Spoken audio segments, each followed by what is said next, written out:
मैं विपक्ष से भी आग्रह करता हूं, बिहार में लोकतंत्र की मजबूती के लिए ऐसे गैर जिम्मेदार व्यक्ति को तुरंत नेता प्रतिपक्ष के पद से हटाया जाए। लाखों की संख्या में लोग पटना पहुंचने वाले हैं इस कैबिनेट विस्तार के लिए।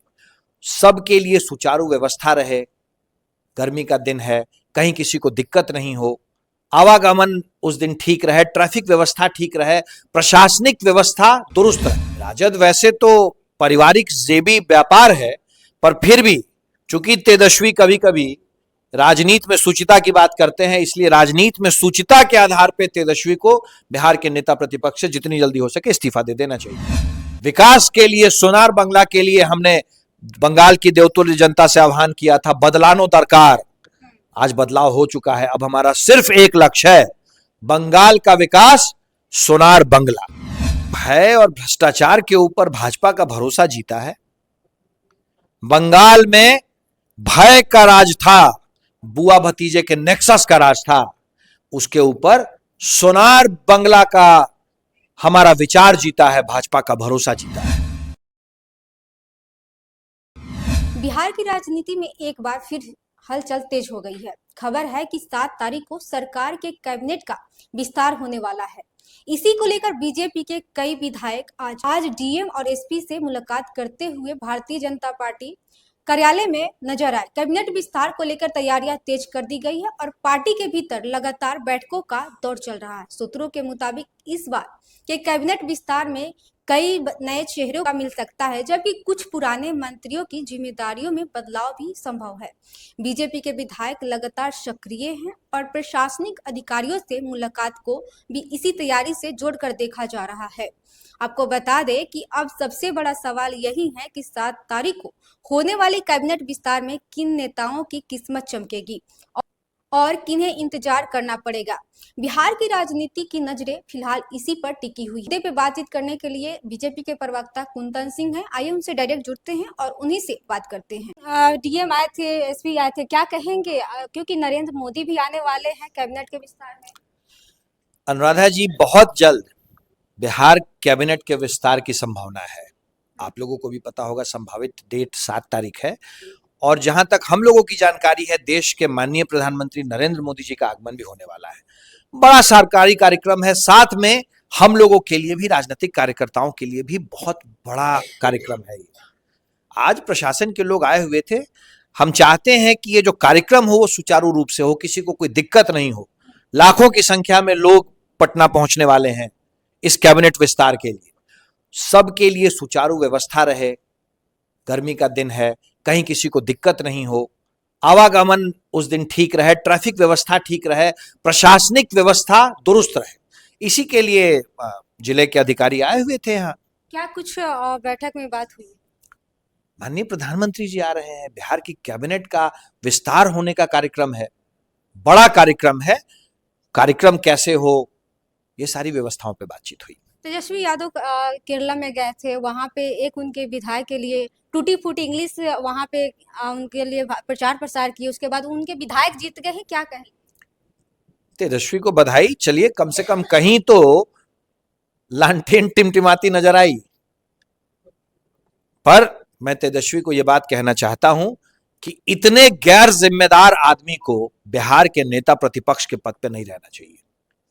राजद वैसे तो पारिवारिक जेबी व्यापार है, पर फिर भी चूंकि तेजस्वी कभी कभी राजनीति में सुचिता की बात करते हैं, इसलिए राजनीति में सुचिता के आधार पर तेजस्वी को बिहार के नेता प्रतिपक्ष से जितनी जल्दी हो सके इस्तीफा दे देना चाहिए।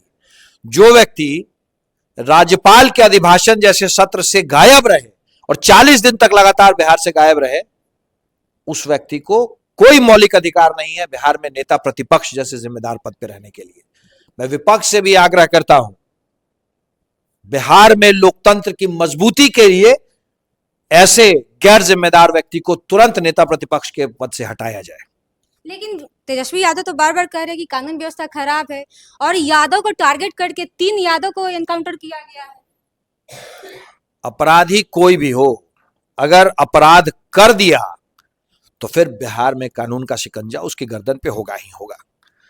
अब ये उस अपराधी की किस्मत बताएगी कि किस हालत में शिकंजा उसकी गर्दन पे होगा। हमने बार बार कहा है अपराधियों, अपराध छोड़ दो वरना बिहार छोड़ दो। बिहार में रह के अपराध करने की सोचोगे तो हर जिले में बढ़िया शमशान घाट हमने बनवा रखे हैं। अच्छा, ममता बनर्जी की करारी हार के बाद क्या पीछे का वजह है कि उनकी इतना भारी करारी हार हुआ ममता बनर्जी? भय और भ्रष्टाचार के ऊपर भाजपा का भरोसा जीता है। बंगाल में भय का राज था, बुआ भतीजे के नेक्सस का राज था, उसके ऊपर सोनार बंगला का हमारा विचार जीता है, भाजपा का भरोसा जीता है। अच्छा, आप लोग जय श्री राम के नारे लगा के वहां पे ऐसा कहा जा रहा, विपक्ष कह रही है कि आप लोग राम जी के नाम पे आप लोग वोट लिए हैं। भाई, बंगाल की लड़ाई सिर्फ एक राजनीतिक लड़ाई नहीं थी। बंगाल की लड़ाई तो सभ्यता, संस्कृति और लोकतंत्र को बचाने की लड़ाई थी। और भारत में जय श्री राम तो कहेंगे ही कहेंगे। हम हिंदू हैं और गर्व के साथ कहते हैं हम हिंदू हैं, और जय श्री राम ही है। लेकिन ममता बनर्जी आरोप लगा रही है कि 4 बजे हम लोग प्रेस कॉन्फ्रेंस करेंगे और इलेक्शन कमीशन ये गलती की है और ईवीएम में चोरी हुआ है। अगर ममता दीदी को लगता है कि चुनाव में कुछ धांधली हुई है तो सबसे पहले उनके जो उम्मीदवार जीते हैं उनका इस्तीफा करवा दे। लेकिन एक महिला है, कहीं ना कहीं महिला को आप लोग ऐसे बात बोल रहे हैं। क्या कह रहे हैं? ममता दीदी कह रहे हैं, तेजस्वी की बुआ जी कह रहे हैं, तेजस्वी को संदेश दे रहे हैं, तेजस्वी को भेजो तार, बंगाल में हो गई बुआ की हार। अरे पिछले बार जब चुनाव हुए थे 2021 में, उस समय आप लोग टिप्पणी किए थे दीदी ममता दी पे, कुछ टिप्पणी किए थे, लेकिन इस बार दीदी पे आप लोग टिप्पणी कुछ नहीं किए। आखिर क्या वजह है? कुछ रणनीति कुछ आप लोग चेंज कर दी? बंगाल में हमारे लिए मुद्दा सिर्फ एक था, विकास का मुद्दा।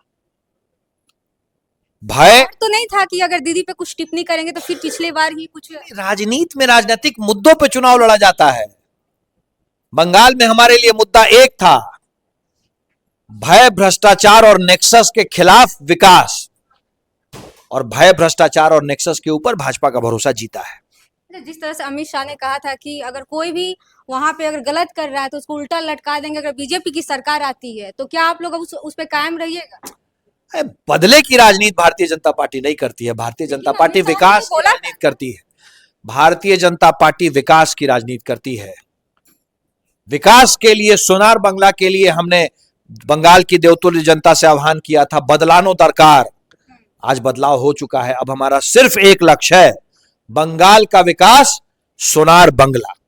अच्छा, लास्ट सवाल है मेरा, वहाँ असम में आपका सरकार है, बीजेपी की सरकार है, अब बंगाल में भी पहली बार बन गई बीजेपी की सरकार, बिहार में है, तो क्या लग रहा है अब जेडीयू पे आप लोग अब दबाव है? बड़ी पार्टी अब बीजेपी बिहार में हो जाएगी, जेडीयू पे आप लोग दबाव तो नहीं ना बनाइएगा? अंग बंग और कलिंग में भाजपा का भगवा लहरा रहा है, पर बिहार में एनडीए की सरकार है।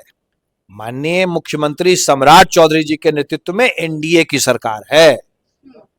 एनडीए 5 पांडव है, ये मुट्ठी है, और ये मुट्ठी ऐसे ही भ्रष्टाचार और अपराध पे प्रहार करते रहे। विपक्ष तो आरोप लगा रही कि 3 से 4 मंथ नहीं हुआ, आप नीतीश कुमार मुख्यमंत्री थे, पूर्व मुख्यमंत्री थे, आप लोग उनको हटा दिया, बीजेपी सत्ता अब अपना ली, अपने हाथ में कर ली।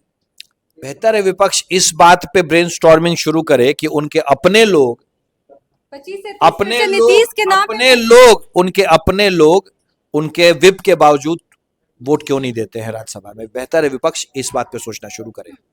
अच्छा, फिर से 15 दिन मिला हुआ है, अल्टीमेट मिला हुआ है राबड़ी आवास खाली करने के लिए। रोहिणी आचार्य भी ट्वीट कर रही है कि कम से कम ये राजनीति कितने दिन से कर रहे हैं लालू जी, वो ख्याल नहीं है तो कम से कम वो ख्याल तो रखना चाहिए, अगर तबीयत की ख्याल नहीं है तो। लालू जी और राबड़ी जी दोनों मुख्यमंत्री रहे हैं, उनसे हमें ये उम्मीद है और निवेदन भी मैं कर रहा हूं कि कानून का सम्मान करें और कानून सम्मत जो कार्य होता है, जो नियमों के अनुसार कार्य होता है, उसका पालन करें। पूर्व मुख्यमंत्री से हम ऐसी उम्मीद तो कर ही सकते हैं कि नियमानुसार वो कार्य करेंगे। चलिए, बहुत बहुत शुक्रिया। तो जैसा कि अभी देख रहे थे, इस वीडियो को लेकर आप लोग कैसे देखते हैं, आप अपनी प्रतिक्रिया कमेंट बॉक्स में दीजिएगा। तब तक के लिए धन्यवाद।